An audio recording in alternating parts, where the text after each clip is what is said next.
আজকে আমি আপনাদের সাথে যে ভিডিওটা শেয়ার করছি এটা অনেক ইম্পর্টেন্ট একটা ভিডিও, তাই আপনাদের সবার কাছে আমার রিকোয়েস্ট আপনারা প্লিজ এই ভিডিওটা শেয়ার করবেন। এই ভিডিওটার মধ্যে এমন কতগুলো ইনফরমেশন আছে যেটা আপনার জীবন বাঁচিয়ে দিতে সাহায্য করবে। ঘটনাটা ঘটেছিল চায়নাতে, আর এটা ঘটেছে 2023-তে। জং মিং নামে একটা 21 ইয়ার্স ওল্ডের ছেলে, যে অবভিয়াসলি থাকতো চায়নাতে। তো অনেক সময় জং মিং এর ফেসের বিভিন্ন জায়গায় পিম্পল হতো, আর দেখা যায় আমাদের মাঝে প্রায় অনেক মানুষের এই প্রবলেম আছে ফেসে পিম্পল হওয়া। 2023 এর অগাস্টে জং মিং এর নাকের ভেতর একটা পিম্পল হয়েছে। দেখা যাচ্ছিল এটা পুরোটা একদম নাকের ভিতরে ছিল না, অনেকটা বাহির থেকেও দেখা যাচ্ছে এই জায়গাটায়। আর আমরা যারা পিম্পল থেকে সাফারার, আমরা জানি যে এইসব জায়গায় পিম্পল হলে অনেক পেইনফুল। তো অগাস্টের একদিন সকালবেলা মিং ঘুম থেকে উঠে দেখে ওর আগের রাতে যে পিম্পলটা আর একটু ছোট দেখেছিল আর লাল দেখেছিল সেটা এখন অনেকটা পেকে গিয়েছে, সাদা হয়ে গিয়েছে। তাই ও এটা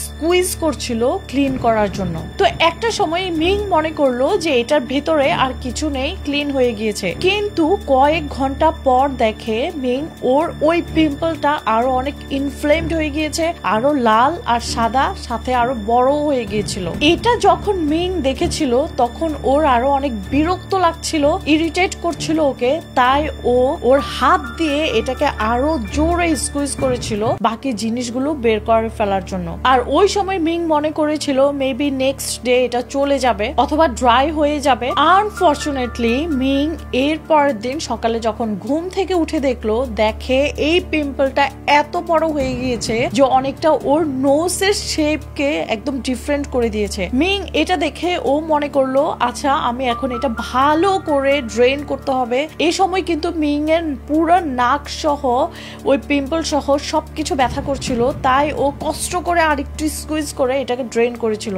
আমাদের মধ্যে এরকম অনেকেই আছেন যে আমরা মুখে একটা ছোট্ট পিম্পল হলে স্কুইজ করতে থাকি, তো মিংও সেটা করেছিল। কিন্তু ওই সময় মিং জানতো না ও ওর ওই পিম্পলকে এতবার স্কুইজ করার কারণে পিম্পলের যে ইনার পার্টটা আছে সেটা ছিঁড়ে গিয়েছিল, ওই স্কিনটা, আর ওর ব্লাড স্ট্রিমে মিশে গিয়েছিল। তার মানে পিম্পলের সাথে সাথে ওর ব্লাডও ইনফেক্টেড হয়ে গিয়েছিল। আর ওই সময় মিং যেটা জানতো না সেটা হচ্ছে ওর ওই পিম্পলটা ছিল ট্রায়াঙ্গেল অফ ডেথ এরিয়াতে। মানে কোন সময় পিম্পল এখান থেকে শুরু করে এই এরিয়াতে থাকলে এটাকে বলে ট্রায়াঙ্গেল অফ ডেথ। মানে এই সময় যে পিম্পল গুলো এরকম এরিয়াতে থাকে ওগুলো যদি আপনি স্কুইজ করেন তাহলে অনেক রিস্ক আছে যেটা আপনার ব্রেন কেও ক্ষতি করতে পারে। আর এটার কারণে দেখা যায় ব্রেনের অনেক ডিজিজও হতে পারে, যার মধ্যে একটা ভয়ঙ্কর ডিজিজ হচ্ছে মেনিনজাইটিস। ওই সময় মিং যেটা জানতো না যে ও আস্তে আস্তে ওর ব্রেনে ব্যাকটেরিয়াল মেনিনজাইটিস ডেভেলপ করছিল। তো মিং এর আস্তে আস্তে মেনিনজাইটিসের যে সিমটম গুলো দেখা যাচ্ছিল সেটা হচ্ছে 24 আওয়ার্স পর ও দেখে ওর একটু মাথা ব্যথা হচ্ছিল, এরপর ওর বমি বমি লাগছিল, এরপর ওর ডিজি লাগছিল, আর এর সাথে মিং এর অনেক জ্বরও ছিল।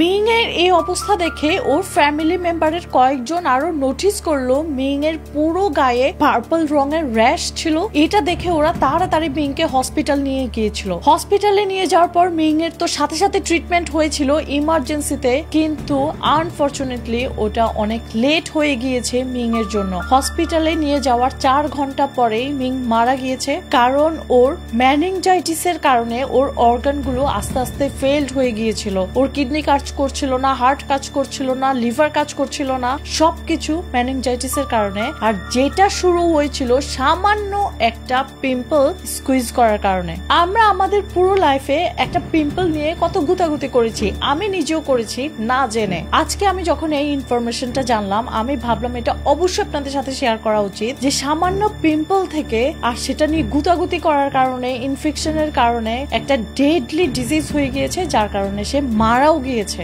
সবচেয়ে বেস্ট অ্যাডভাইস হচ্ছে পিম্পলকে আপনারা কখনো আপনাদের খালি হাতে টাচই করবেন না। পিম্পল হলে ওটার উপর অনেক পিম্পলের ক্রিম পাওয়া যায়, সলিউশন পাওয়া যায়, জেল পাওয়া যায়, এগুলো অ্যাপ্লাই করবেন, বা দরকার হলে ডার্মাটোলজিস্টের কাছে যাবেন। তো এটাই ছিল আমার আজকের গল্প।